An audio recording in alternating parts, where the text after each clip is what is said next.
동물들이 있는 그런 곳서 돈도 뭐 많이 벌지만은 그러나 참 가난한 나라인데 빈곤의 차이가 굉장히 심한 나라입니다. 어떻든 저런 훌륭한 사람이 나왔다는 것 참 감사할 일이죠. 지금 전 세계가 지금 이 식량 문제로 굉장히 지금 어려워하고 있습니다. 빈곤, 이 가난, 굶주림, 기아로 죽어가는 애들이 지금 얼마나 많은지 몰라요. 한국은 정말 축복받은 나라입니다. 하루에 3끼씩 이렇게 마음껏 먹을 수 있다고 하는 것 너무너무 큰 축복이에요. 지구촌 수십억의 사람들이 이 먹는 문제로 고통을 당하고 있어요. 하루에 3끼를 먹는 나라가 그렇게 많지가 않습니다. 아프리카 가서 보니까 하루에 한 끼를 먹어요. 그것도 들어보니까 한 끼를 먹는 사람 잘 먹는 거고, 어떤 사람은 이틀 만에, 어떤 사람은 사흘 만에 한 끼를 먹는다. 그 먹는 것도 부실해요. 바나나 하나 먹는 거예요. 그런 지금 그 기아에 허덕인 사람이 너무 많단 말이에요. 특별히 지금 어린아이들이 먹지 못해서 많이 죽어갑니다. 방송에 하루에 한 달에 3만 원 내면은 20명, 30명을 먹인다고 하잖아요. 혹시 그런 광고를 보시면 여러분 좀 하세요. 참여를 해서 여러분이 그 헌신한 그 돈들이 그렇게 사람을 살리는데 사용되시면 좋겠어요. 어떻든 여러분 지금도 이렇게 이 굶주림으로 인해서 많은 사람이 고통을 당하고 있지만 과거에도 그런 일이 있었고요. 앞으로는 더 있을 것이라고 미래 학자들은 예견을 하고 있어요. 실제 많은 그 땅들이 지금 비가 오지 않으므로 물이 없어서 말라가고, 서로 기른 그 케냐 같은데 여러분 그 마사이족들 그 소나 양을 길러서 물이 없어서 그 화살로 보니까 여기에 핏줄을 터뜨려 가지고 그 피를 빨아서 먹더라고요. 우유짜 가지고 피 섞어서 먹는 거 잘 먹는 거예요. 근데 거기에는 물이 없어서 소들이 다 죽는 거예요. 캘리포니아 그 여러분 비옥한 땅도요, 비가 오지 않아서 나무들을 막 베더라고요. 지금 전 세계가 그런 지금 고통 중에 있는데, 오늘 말씀을 보면은요, 굶주린 사람들을 예수님께서 먹이신 장면을 볼 수가 있습니다. 예수님 당시에 로마가 이스라엘을 지배하고 있었습니다. 그래서 로마에 많은 과분한 세금을 내야 되고, 헤롯 왕을 비롯해서 그 당시 지도자들, 심지어 종교 지도자들까지 가난한 사람들의 재산을 착취를 했어요. 그리고 또 당시에 흉년이 들어서 정말 먹을 것이 없는 그런 지금 어려운 시기를 맞이했습니다. 그래서 굶는 사람이 너무 많았고, 이 먹는 문제로 고통당한 사람이 너무 많았어요. 그때 예수님이 딱 등장하셔가지고 베스다 들녘에서 이 5,000명을 먹이신 기적을 행하셨는데, 제가 지금 예수님의 기적 3번째 말씀을 드리는 거예요. 첫 번째, 가나 혼인잔치집에서 맹물로 포도주를 만드신 그 기적을 말씀드릴 때, 거기에 나온 첫 표적이라는 말은 세메이온, 여러분 목적이 있는 기적. 예수님께서 기적을 행하실 때 다 목적을 두고 기적을 행하셨습니다. 오늘 5,000명을 먹이신 이 기적을 통해서 우리에게 주신 메시지가 있습니다. 자, 여러분, 지도자들은 자기들 배만 채우고 전혀 이 민중들에 대해서, 가난한 사람들, 굶주린 사람들에 대해서 관심이 없었어요. 그래서 너무너무 많은 사람이 이 굶주리고 있었는데, 예수님이 딱 등장하니까, 그리고 예수님이 그 병든 사람 각색병을 막 치료하니까 순식간에 소문나서 당시 예수의 붐이 일어난 거죠. 그래서 소문에 소문을 듣고 많은 사람들이 예수님 가시는 곳마다 이제 몰려들었는데, 오늘 말씀의 내용도 그렇잖아요. 예수님이 그 들녘에 가셨을 때, 여기 산으로 표기됩니다만은 베세다 들녘입니다. 아무튼 거기 가셨을 때 소문 듣고 많은 사람이 찾아왔어요. 어떤 사람이 병자가 분명히 왔을 겁니다. 그러나 대부분의 사람들은 그 굶주림에서 그 허덕에다가 그 예수라고 하는 분에게 가면은 먹는 문제가 해결되지 않겠는가, 그런 마음을 가진 사람도 있었을 겁니다. 그래서 여기에 5천 명이 이제 소개되고 있는데, 당시에 숫자에 어린아이나 여자는 들어가지 않는 거 아시죠? 그래서 어린아이 혹은 노약자들, 여인들 포함하면요 아마 15,000명은 넘었을 겁니다. 자, 이 많은 사람들을 예수님께서 어린아이의 도시락 물고기 2마리와 떡 5덩어리로 먹였단 말이에요. 이 기적을 통해서 우리에게 분명히 주신 메시지가 있어요. 이 표적을 통해서 뭔가 우리에게 주신 메시지가 있다고요. 이 기적을 통해 주신 메시지를 겸손히 우리 귀 기울이고 들어보시기를 바랍니다. 첫째로 예수님께서는 이 기적을 통해서 무엇을 말씀하시느냐, 당시의 종교 지도자들마저도 이 가난한 사람들에 대해서 전혀 관심이 없는데 예수님께서는 이 굶주린 사람들의 형편을, 고통을, 그 굶주림을 아셨다는 겁니다. 아멘입니까? 우리가 필요한 것을 우리가 믿은 예수님은 아시는 분이세요. 아멘 합시다. 사실요 여러분, 이웃 사람도 심지어 형제까지도 나의 고통을 몰라요. 근데 우리 주님은 우리의 마음의 모든 아픔과 고통과 생활의 어려움과 이 핍절함, 이게 배고픔 다 아십니다.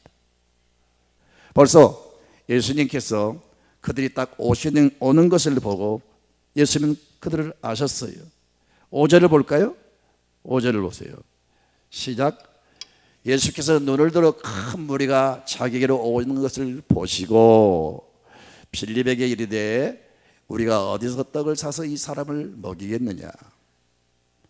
그 몰려오는 사람들을 딱 보시면서 첫 번째 예수님이 딱 그들을 보면서 느낀 것은 뭐냐. 아, 저들은 배고픈 사람들이다. 자, 저들이 내게 올 때 배가 고파서 오는데 어떻게 하면 저들을 먹일까. 벌써 아셨기 때문에 그런 생각을 가진 겁니다.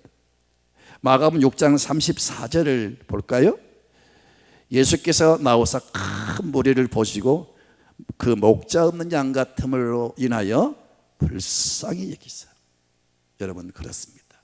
우리가 믿는 주님은요 우리의 모든 형편을 아세요. 다 아십니다. 홀로 고독해하는 그런 문제, 혼자서 힘들어하는 모든 문제, 살아가면서 너무 버거운 문제들 우리 주님은 다 아십니다. 그러므로 사람들을 찾아가서 하소연하지 마시고요 주님께 가까이 나오시기 바랍니다. 여기에 오는 사람들 주님이 한 사람 내어주지 않고 그들을 다 먹이셨어요. 그 외에도 주님 앞에 병든 사람, 갖가지 문제를 가진 사람들 일단 예수님께 가지고 나오면 다 해결해 주셨어요. 아멘입니까? 자, 여러분, 우리 주님은 우리를 불쌍히 여기십니다. 기도 가운데 가장 훌륭한 기도가 뭔지 아세요? 어떤 사람은 자기를 과시하는 기도를 해요. 기도를 통해서 자기 잘난 것을 과시를 해요. 하나님 그런 기도를 기뻐하지 않습니다. 미사여고 혹은 뭐 적절한 무슨 노예를 동원해 가지고 아주 흘러가는 냇물처럼 매끄럽게 기도한다고 해서 그 기도가 상달되는 기도가 아니에요. 가장 훌륭한 기도는 주여 나를 불쌍히 여겨 주시기 바랍니다. 주님께 인정받고 사랑받고 축복받고 응답받은 사람들은 한결같이 주님 앞에 자신을 낮추고 따라서 주여 나를 불쌍히 여겨 주시옵소서. 나를 불쌍히 주십시오. 네. 우리의 모든 것 아신 주님, 이들을 불쌍히 여기시고 이들의 배고픔을 채워 주셨습니다. 하지만 예수님이 그 사람들을 먹이실 때 동네를 찾아다니면서 모든 이스라엘 백성들을 다 먹이신 게 아니에요. 예수님께 나온 사람들에게 먹이신 겁니다. 여러분, 주님은 얼마든지 우리의 모든 소원을 응답할 수가 있고 모든 문제를 해결할 수가 있습니다. 그런데 아무나 그런 능력을 남발하지 않으시고요 이렇게 예수님 앞에 나온 사람들에게 배고픔을 해결해 주심 같이 주님 앞에 나온 사람들에게 응답을 주시고 역사를 하세요. 그래서 여호와를 가까이 하는 것이 내게 복이라고 했어요. 그래서 무슨 문제든 간에 주님께 가지고 나오시고요. 이들이 예수는 일반 사람과 다른 분이야. 소문나기는 이분은 곧 하나님이 보내신 메시아다, 이렇게 사람들이 인정하고 다가왔단 말이에요. 우리도 예수님을 정말 나의 구주로 영접하고 정말 주님을 우리 마음속에 인격적으로 믿는 믿음을 가지시고요, 주님을 가까이 하시고 사랑하십시오. 그런 사람을 우리 주님이 역사하십니다. 그래서 여러분, 신앙의 부흥시대와 이 생활의 번영은 뗄래야 뗄 수가 없습니다. 신앙에 부흥하면 생활도 같이 덩달아 번성합니다. 아멘입니까? 이건 절대 끊어지잖아요. 믿음이 깨어있으면 우리 삶도 여러분 열리는 역사가 일어나요. 그래서 요한 3서 2절에 우리 영혼이 잘 됨같이 내가 범사에 잘 되고 강건하기를 내가 간구한. 영혼이 잘 되면, 영적으로 부흥하면, 우리가 예수 중심으로 충만하면 우리 생활은 저절로 열리고 번성하고 창대하는 역사가 있을 줄로 믿습니다. 여러분, 아브라함이 75세에 하나님의 부름을 받잖아요. 우상 만들어 팔면서 시골에서 그가 살아갈 때, 시골이 아니죠, 물론 정말 성읍인데, 거기서 살면서 우상 팔아서 75년 살아온 삶은 가난하고 그저 겨우겨우 살아가는 삶이었어요. 근데 하나님 말씀 붙잡고 그 말씀 순종하고 모든 삶의 중심에 하나님을 모시고 살아가니까, 가는 데마다 먼저 하나님 앞 제단을 쌓잖아요. 그런 하나님 중심으로 살아가니까 하나님이 아브라함에게 놀라운 축복을 베푸신 것을 봅니다. 그가 무슨 자원이 있었습니까? 무슨 돈이 많았습니까? 무슨 여러분 부동산이 있었습니까? 그저 비상식량 짊어지고 먼 길 지팡이 하나 가지고 떠난 거 아니겠어요? 그런데 하나님을 꽉 붙잡고 하나님 말씀대로 살아가니까 하나님이 그 삶에 놀라운 축복을 베푸신 것을 볼 수 있습니다. 그 외에도 이삭도 그렇고 야곱도 그렇고, 여러분 솔로몬을 보십시오. 그리고 다윗을 보십시오. 하나님이 먼저 그들이 하나님 영광을 위해 살아가니까 하나님 그 다음에 막 그들이 살아가는 삶의 현장 속에 그가 통치하는 나라의 막 하늘의 문을 여시고 축복을 부어주시잖아요. 이해가 안 돼요. 무슨 자원이 많았다든지, 여러분 뭐 갑자기 땅에서 금을 많이 캤다든지 그런 게 아니고, 아무것도 나지 않는 그 이스라엘 나라에 하나님께서 어떻게 역사하십니까?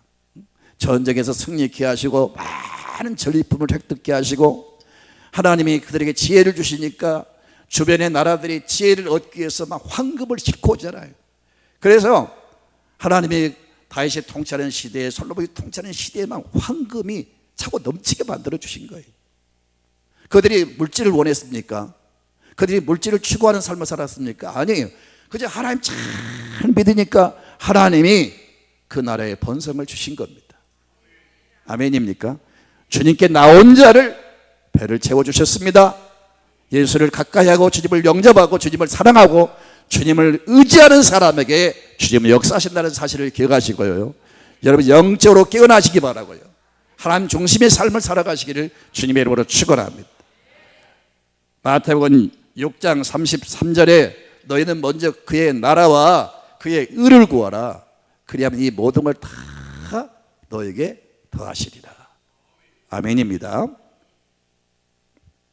두 번째는, 우리 주님은요 우리에게 응답을 주실 때 아주 풍성한 은혜와 복을 주십니다. 자, 이들이 나왔을 때 겨우 배를 채워준 게 아니에요. 오늘 성경을 보니까 그런 말씀이 있어요. 자, 한번 찾아보세요.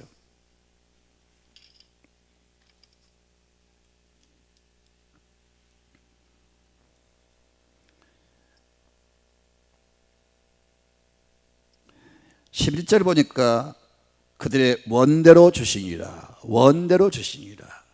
그리고 12절에 같이 읽습니다. 그들이 배부른 후에 다 배가 부르게 하셨어요. 그리고 남은 조각이 어떻게 있다고요? 12바구니가 되도록 그렇게 풍성한, 여러분 그 음식을 먹게 하신 겁니다. 이 장면을 통해서 우리 주님은요, 과분한 은혜를 주세요. 차고 넘치는 은혜를 주세요. 성경은 말씀합니다. 주라 그러면 밟고 누르고 흔들어 차고 넘치도록 내게 안겨주리라. 성경에 보면요, 7명이 나옵니다.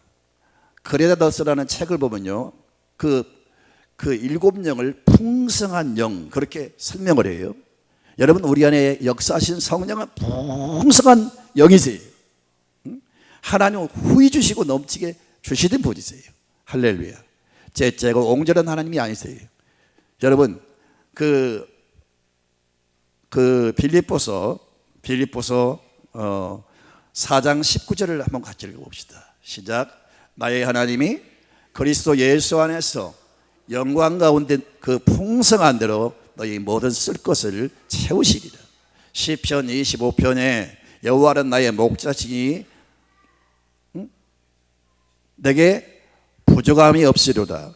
하나님 부족함이 없는 복을 주시고요, 어떤 사람에게 차고 넘치는 복을 주세요. 하나님은 보편적으로 잘 믿는 사람에게는 부족함이 없는 복을 주세요. 절대 헐떡거리고 여러분 쩔쩔쩔 매는 그런 삶을 허락하지 않아요. 잘 믿으면 반드시 여러분 부족함이 없는 복을 주시는데, 이제는 우리가 그런 차례에 머물러 있으면 안 됩니다. 차고 넘치는 은혜를 받아야 됩니다. 이 잔이 넘쳐야 다른 사람이 줄 수 있습니다. 내가 살기가 너무 퍽퍽하고 힘든데 누구를 돕습니까? 여유가 없어요. 근데 정말 우리가 하나님 영광을 위해서 넘치는 복을 달라고 기도하셔야 됩니다. 물론 특별한 사람들 많이 받는 건데 아무나 막 주신 건 아니에요. 비전이 분명하고 정말 하나님을 위해 살아가는 사람들에게 주시는데, 차고 넘치는 축복을 받아서 여러분 정말 우리 주변에 그리고 세계 도처에 정말 굶어가는 사람이 얼마나 많습니까? 그런 사람들을 돕는 그런 사람들 되시기를 주님의 이름으로 축원드립니다. 아멘입니다. 하나님은 풍성하신 하나님이세요. 성령은 충만한 영이세요. 예수님은 배부르게 넘치게 먹게 하신 분이세요. 그래서 여러분 의식을 고치세요. 우리 주님을 정말 사랑하고 주의 뜻대로 사는 사람은 풍성한 은혜를 주신다. 차고 넘치는 은혜를 주신다. 배가 부르고 넘치도록 주신다. 풍성한 은혜를 주신다는 사실을 여러분 기억하시기 바랍니다. 여러분 의식 속에 하나님에 대해서 의심하거나 하나님에 대해서 원망하거나 하나님에 대한 오해가 없기를 바랍니다. 하나님 좋으신 분이세요. 하나님은 풍성한 은혜를 주신 분이세요. 그분을 좀 더 사랑하시고 가까이 하시기를 바랍니다. 아멘입니다. 자, 세 번째는 이 메시지를 통해서 주님의 기적을 체험하기를 원하신 분은 조건이 있다는 겁니다. 첫째는 믿음이 있어야 됩니다. 자, 주님이 몰려오는 사람들을 보시고, 야, 저들 배고프겠다. 그러면서 저들을 먹이시기로 작정을 하십니다. 그러면서 이미 예수님의 마음에는 그들을 보시고 마음이 통했어요. 그래서 이들을 먹이시겠다고 마음에 이미 작정하셨습니다. 그리고 기적을 나타내시려고 지금 시도를 하십니다. 그래서 먼저 빌립에게 이런 말씀을 하십니다. 자, 5절을 보세요. 예수께서 눈을 들어 큰 무리가 자기에게로 오는 것을 보시고 같이 읽습니다. 빌립에게 이르시되 우리가 어디서 떡을 사서 이 사람을 먹이겠느냐. 빌립은 예수님 제자지요. 자, 예수님은요 자기 혼자 영광스러운 기적을 나타내지 않아요. 여러분 하나님의 일에 우리를 동참시켜서 우리를 동역자로 삼아서 우리를 통하여 일하시기를 원하세요. 그래서 하나님은 수시로 우리를 향해서 사인을 보내십니다. 내가 너를 들었으리라. 내가 너를 통해서 내 일을 이루려고 하는데 너는 어떻게 생각하느냐. 하나님이 사인을 주시면서 우리의 반응을 보시는 거예요. 정말 믿음으로 사는 사람들에게는요 사인이 와요. 순간순간 주의 사인이 온다고요. 그걸 잘 듣는 사람이 영적 귀가 열린 사람이에요. 잘 그것을 민감하게 깨닫는 사람이 영적으로 여러분 민감한 사람이에요. 우리는 영적으로 민감한 사람이 되어야 됩니다. 지금 예수님은 이 영광스러운 기적을 행하시려고 지금 빌립에게 이 질문을 하시는 겁니다. 그런데 빌립은 엉뚱한 말을 하는 거예요. 사실은 제자들을 통해서 이 영광스러운 기적의 현장에 같이 동참을 시켜서 일을 하시려고 하거든요. 그런데 빌립은 지금 뭐라고 대답합니까? 6절을 볼까요? 6절 시작. 이렇게 말씀하시면 친히 어떻게 하실지를 아시고 빌립을 시험하고자 하십니다. 과연 빌립이 이 기적에 같이 동참시킬 수 있는 사람이가 지금 믿음을 시험해 보시는 거예요. 믿음이 있는가 없는가를 보시는 거예요. 예수님은 언제나 지식인 똑똑한 사람 잘난 사람들도 역사하신 게 아니고 믿음의 사람을 통해서 역사하십니다. 기억나십니까? 회당장 야이로가 자기 딸이 죽을 병에 걸려서 예수님께 찾아가서 그 딸 좀 고쳐달라고 애원합니다. 근데 예수님이 바로 즉시 가시지 않았어요. 미적미적하는 사이에 그 딸이 죽었습니다. 그때 그 집에서 소식이 왔어요. 그 종이 와서 주인님 지금 딸이 죽었습니다. 더 이상 이 예수 선생을 괴롭게 하지 마십시오. 그때 예수님께서 뭐라고 말씀하십니까? 두려워 말고 믿기만 하라. 그러면서 많은 사람이 있지만 다 따라오는 것을 허락하지 않고 믿음이 있는 베드로, 야고보, 요한 세 제자와 이 아버지를 데리고 죽어있는 그 회당장 야이로의 딸이 죽어있는 그 집에 들어가셔서 이제 이 소녀가 죽은 것이 아니라 잔다라고 말씀하시니까 다 비웃었어요. 그러니까 예수님이 그 비웃는 사람 다 내어 쫓아버리시고 믿음이 있는 세 제자와 이 아버지만 데리고 딱 들어가서 그 소녀를 살렸습니다. 할렐루야. 자, 무슨 말씀입니까? 이런 기적의 현장에는 언제나 믿음의 사람들을 동원하십니다. 주님이 혼자 안 하신다니까요. 언제나 기적은 여러분 믿음의 사람들을 통하여 그 기적을 나타내신다고요. 그 기적을 이루는데 여러분 믿음의 동역자가 되시기 바라고요. 나의 믿음이 주님의 기적을 일으키는 자원이 될 수 있기를 원합니다. 그래서 우리 의식 속에 예수님의 믿음이 없는 사람 다 내에 쫓아버린 것처럼 불신앙적인 요소를 이 머리에서 다 쫓아내시기 바랍니다. 베드로는 빌립은 굉장히 똑똑한 사람이에요. 딱 주님이 이 질문을 하셨을 때에 주님, 이 많은 사람을 어떻게 먹일 수 있겠습니까? 이게 들녘인데 지금 당장 어디서 빵을 구하며 이 많은 사람을 먹이려면 한꺼번에 어디서 이 음식을 만들 수 있단 말입니까? 음식을 만들어도 200데나리온의 돈이 필요합니다. 200데나리온은요, 한 데나리온은요 로마의 그 은하인데 은하의 그 합해 단위인데요, 1데나리온은 그 건강한 성인이 하루 일하는 품삯입니다. 그러니까 한국으로 말하면 한 10만 원. 그 200데나리온 얼마입니까? 2천만 원인가요? 2천만 원의 돈이 필요합니다. 2천만 원 돈을 들여서 음식을 사온들 이 사람들 풍성히 나눌 수가 없어. 조금씩밖에 못 줍니다. 얼마나 계산적이고 여러분 얼마나 머리가 명석합니까? 주님은 이런 사람을 싫어한다니까요. 이런 사람을 통해서 주님 역사할 것 같지만 주님은 절대 그런 사람 역사 안 한다고요. 왜 우리가 하나님 말씀을 믿지 않느냐? 순종하지 않느냐? 여러분 머리가 너무 똑똑해가지고 안 믿는 거예요. 하나님은 여러분 머리와 판단에 여러분 제한되지 않는 분입니다. 하나님을 가두지 마세요. 하나님을 제약시키지 마세요. 주님은 전능하신 분이세요. 여러분 계산 따라 여러분 판단 따라 여러분 일하지 않아요. 우리 주님은 자기 주권을 가지고 일하십니다. 그러나 모든 생각과 판단을 다 내려놓고 주님이 하시면 하실 수 있습니다. 주여 나를 통하여 주의 뜻을 이루시옵소서. 그런 믿음을 가져야지 이 빌립처럼 계산적인 사람 되지 않기를 원합니다.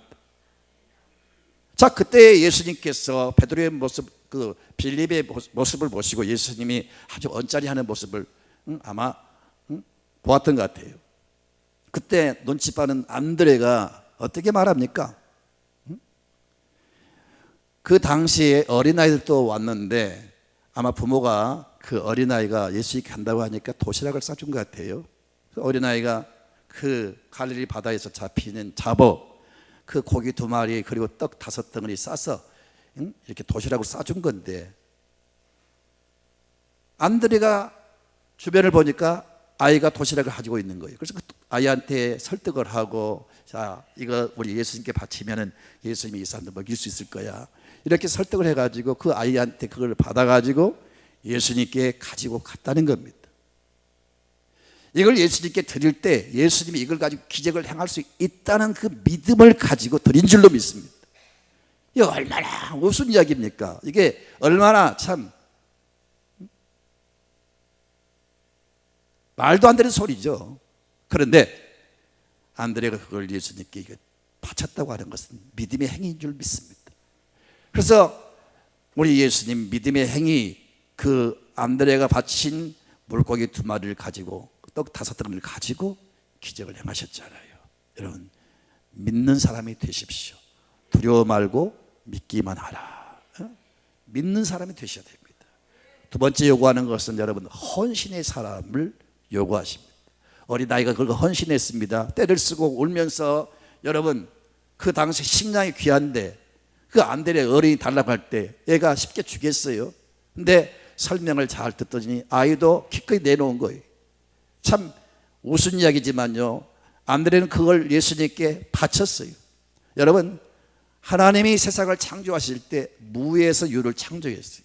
그러나 지금은 유에서 유를 창조합니다. 그러니까 아무것도 하지 않는 사람은 아무것도 기대할 수가 없는 거예요. 주님은 자꾸 뭔가 희생하기를 원하십니다. 헌신하기를 원하십니다. 여러분, 그 맹물을 가지고 포도주를 만드시고 모세의 지팡이를 가지고 홍해를 가르시고 물맷돌 5개를 가지고 골리앗을 넘어뜨리고 다 뭔가 있는 것을 가지고 역사하셨어요. 지금도 여러분, 하나님의 영광스러운 손에 쓰임받기를 원하신다면 자신의 여러분 비전을 드리십시오. 꿈을 드리십시오. 자신을 드리십시오. 자꾸 뭔가 재능을 하나님께 드리세요. 그리고 그걸 가지고 여러분 귀한 도구로 쓰실 줄로 믿습니다. 약한 자를 들어서 강한 자를 부끄럽게 하시고, 미련한 자를 들어서 지혜로운 자를 부끄럽게 하시고, 없는 자를 들어서 세상에 멸시받는 자와 세상에 못난 사람들을 들어서 여러분 유명한 사람들을 부끄럽게 하시는 주님이세요. 그래서 늘 여러분 자신을 혹은 가진 재능을 혹은 물질을, 소원을, 꿈을 자꾸 드리세요. 그럼 주님은 그걸 가지고 기적을 나타내실 줄로 믿습니다. 나는 워싱턴 미국에서 분해를 하고 캐나다 토론토로 향해서 운전을 쫙 하고 가는데 어떤 그 옆에 앉아있는 미국 목사님이 제게 그런 말을 했어요. 목사님, 저 마을이 언더우드가 태어난 마을입니다. 저는 어릴 때 언더우드에 대한 그 어떤 그 존경하는 마음이 있었어요. 그래서 정말 나도 그런 사람이 되겠다는 그 마음의 꿈이 있었어요. 늘 그 언더우드의 전기를 읽으면서 언더우드가 우리나라에 끼친 영향을 묵상하면서 나도 그런 사람 되기를 심히도 소원하고 기도했던 그런 적이 있었는데, 마침 그 친구 목사님이 바로 저 마을이 언더우드가 태어난 마을입니다. 그 순간 제 마음이 정말 큰 어떤 감동이 밀려왔어요. 그렇게 사모하고 흠모했던 그 사람이 태어난 곳이라니. 큰 나무를 바라보면 저 나무가 그 어린 언더우드 같이 놀았을까? 저 나무는 언더우드를 지켜보았겠지? 그러면서 한참 감기에 젖어서 운전을 못하고 쉬었다 한 적이 있었는데, 자, 그분이 어릴 때 헌금, 예배 시간에 헌금을 드리는데 드릴 것이 없는 거예요. 그때 헌금 주머니가 딱 다가오니까 그 헌금 주머니를 딱 땅에 놓고 자기가 그 위에 올라가서 주님, 저를 받아주세요, 그렇게 기도하는 것이 계기가 되어서 주님이 비록 어린 나이에 철없는 그런 행위인 것 같지만 주님은 그걸 보신 줄로 믿습니다. 자신을 드린다는 그 모습을 우리 주님이 기뻐하시고 그를 들어서 마침내 여러분 성장한 다음에 이렇게 선교사가 되게 하시고, 아무도 관심도 없고 오지 않는 이 나라에 130년 전에 그 먼 길 배를 타고 풍랑과 싸우면서 이곳에 와서 이 막막한 이 미지의 나라에서 자신을 불태우면서 이 나라를 위해서 복음을 증거하고 학교를 세우고 참 자신을 헌신했기 때문에 이 나라가 이 축복을 받게 된 줄로 믿습니다. 너나 할 것 없이 언더우드의 그 공을 우리가 잊으면 안 됩니다.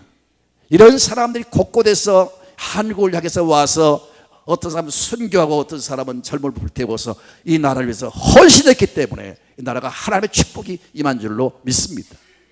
아멘입니까? 나는 그 언더우드 그 선교사가 한국에 와서 그 기도했던, 처음에 도착해서 기도했던 그 기도문을 제가 이렇게 발췌해서 가지고 와서 한번 읽게 들어보세요. 보세요. 보이지 않는 조선의 마음. 주여, 지금은 아무것도 보이지 않습니다. 주님의 마르고 가난한 땅, 나무 한 그루 시원하게 자라오르지 못하고 있는 땅에 저희들을 옮겨 앉았습니다. 그 넓고 넓은 태평양을 건너 어떻게 건너왔는지 그 사실이 기적입니다. 주께서 붙잡아 뚝 떨어뜨려 놓으신 듯한 이곳, 지금은 아무것도 보이지 않습니다. 보이는 것은 고집스럽게 얼룩진 어둠뿐입니다. 어둠과 가난과 인습에 묶여있는 조선 사람들 뿐입니다. 그들은 왜 묶여있는지도 고통이라는 것도 모르고 있습니다. 고통인 줄 모르는 자에게 고통을 벗겨주겠다고 하면 의심부터 하고 화부터 됩니다. 조선 남자들의 속셈이 보이질 않습니다. 이 나라 조정의 내심도 보이질 않습니다. 가마를 타고 다니는 여자들을 영영 볼 기회가 없으면 어쩌나 합니다. 조선의 마음이 보이질 않습니다. 그리고 저희가 해야 할 일이 보이지 않습니다. 그러나 주님 순종하겠습니다. 겸손하게 순종할 때 주께서 이 일을 시작하시고 그 하시는 일을 우리들의 영적인 눈이 볼 수 있는 날이 있을 줄을 믿나이다. 믿음은 바라는 것들의 실상에 보지 못하는 것들의 증거니라고 하신 말씀을 따라 조선의 믿음의 앞날을 볼 수 있게 될 것을 믿습니다. 지금은 우리가 황무지 위에 맨손으로 서 있는 것 같사오나 지금은 우리가 서양 귀신 양귀자라고 손가락질을 받고 있사오나 저희들이 우리 영혼과 하나인 것을 깨닫고 하늘나라의 한 백성 한 자녀임을 알고 눈물로 기뻐할 날이 있음을 믿나이다. 지금은 예배드릴 예배당도 없고 학교도 없고 그저 경계와 의심과 멸시와 천대합이 가득한 곳이지만 이곳이 머지않아 은총의 땅이 되리라는 것을 믿습니다. 주여, 오직 제 믿음을 붙잡아 주소서. 아멘. 그게 한국에 와서 처음에 했던 기도문이에요. 저 새파란 청년이 와서 전 늙도록 한국을 위해서 헌신했기 때문에 이 나라가 이렇게 여러분 축복을 받은 겁니다. 아멘입니까? 할렐루야. 정말 우리나라의 이 모든 건 정말 하나의 은혜예요. 언더우드뿐 아니라 수많은 사람들이, 특히 믿는 사람들이 이 나라를 위해서 피를 쏟고 생명을 바쳤잖아요. 그런 헌신 위에 이 나라가 이렇게 발전한 겁니다. 나라 사랑하셔야 됩니다. 아멘입니까? 애족하시기를 바랍니다. 그리고 세 번째는 여러분 기도하는 겁니다. 이 모든 사정을 예수님께 아뢰면서 이 아이의 도시락을 드렸다고 하는 것은 일종 기도의 모습인 줄 믿습니다. 예수님이 그걸 받으신 다음에 여러분 하나님 앞에 기도를 하셨어요. 기도한다면 나눠주어라 했을 때 놀라운 사실은 계속 나눠줘도 여러분 이 바닥이 안 나는 거예요. 그 15,000명이 넘는 사람을 다 먹일 때까지 이게 끊어지지 않는 거예요. 여러분 주님과 끊어지지 않으면 끝없는 축복이 있을 줄로 믿습니다. 근데 많은 사람들이 큰 축복을 받았다가 하나님과 관계가 끊어지면서 동시에 인생도 다 망가진 것을 많이 보게 되는데 여러분 받은 바 은혜와 축복이 오래 지속되기를 바라고요. 점점 더하는 번성의 축복이 임해야지 마이너스 계속 하락되고 결국은 말로는 비참하게 끝나는 사람 되지 마시고 계속 더하기의 축복이 임하기를 원합니다. 주님 꽉 붙잡으면요 믿음을 가지고 주님이 어떤 분인가 그 믿음을 가지고 그리고 주님께 자신을 바치면서 기도를 드리면서 여러분 주님을 온전히 믿어보십시오. 놀라운 축복이 계속될 줄로 믿습니다. 아멘입니까? 오늘 세 가지 말씀을 드렸어요. 여러분, 우리 주님은 우리의 행패를 잘 아시는 분이다. 우리 주님은 우리에게 응답을 주실 때 후히 주시고 풍성한 은혜와 복을 주신 분이다. 세 번째로 그 기적을 체험하기를 원하신다면 믿음을 주께 보여드리시기 바랍니다. 자신을 헌신하시기 바랍니다. 세 번째는 기도하시기 바랍니다.